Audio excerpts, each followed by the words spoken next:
त्यो तारकेश्वरी दुर्गा मन्दिर लेफ्ट साइडबाट हलचक हुँदै त अझै म अगाडि आएको यो मन्दिर देखेँ मैले। उता पहाडी कुल मन्दिर अरे। यो चाहिँ पहाडी कुल मन्दिरको अगाडिबाट पछाडि देखिएको तारकेश्वर दुर्गा मन्दिर। यहाँ पनि एउटा भवन चाहिँ छ, मन्दिर भनौँ भने नाम चाहिँ छैन। त बाटो अलिक चिप्लो छ, यो लेउ लागेको भएर म उता चाहिँ जान्न। र यो चाहिँ मन्दिर परिसरबाट देखिने पोखराको भ्यू। अन्नपूर्ण केबल कार भनेको यहाँबाट रहेछ। त्यो ठुलो बिल्डिङको पछाडि जुन सातो पहिला देखिन्छ त्यो बिल्डिङ सायद केबल कारको स्टेसन पनि हो। र माथि म दुईवटा केबल कार देख्दैछु। माथि यहाँबाट रहेछ र अन्नपूर्ण केबल कार जाने। र यो यतापट्टि के साइड पऱ्यो, पश्चिम पऱ्यो कि फेवाताल पश्चिमतिरको।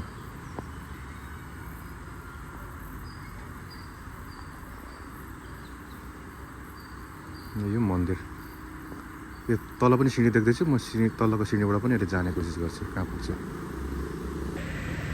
यतै तलको यो थ्याङ्क यू बोर्ड भनौँ न, वेलकम बोर्ड र थ्याङ्क यू बोर्ड भने जस्तै त्यो बोर्डमा चाहिँ सेडी भिलेज पोखरा 18 लेखेको छ।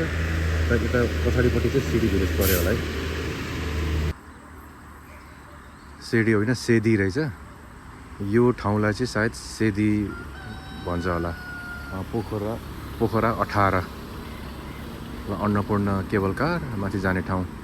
अझै पनि कुहिरोले छोडेको छैन। माथि बादल वा कुहिरो बादल दुवै देखिन्छ।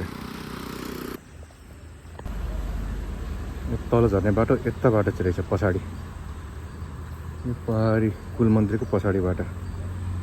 यो ट्रसको छ यो तलसम्म। यसबाट बिस्तारै जान्छु। अब अलिकति हिँड्ने बानी हटेर होला। यो तलको बाटोमा चाहिँ फुटपाथ छैन। यो सानो बाटो, फुटपाथ छैन।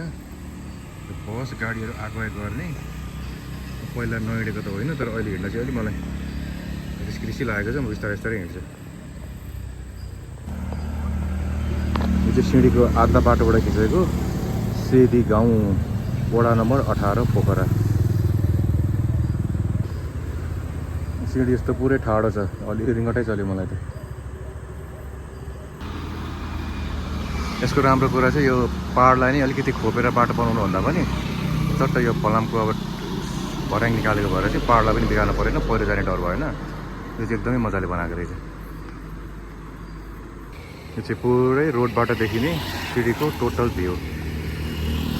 गाडी आउने जाने भइरहेछ, त्यही भएर मलाई हिँड्न पनि अलिक गाह्रो लागेको।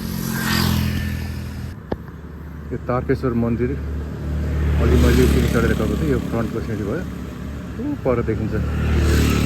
अगाडिपट्टिको स्मृति कक्ष भन्ने थियो, पछाडिपट्टि मन्दिर छ।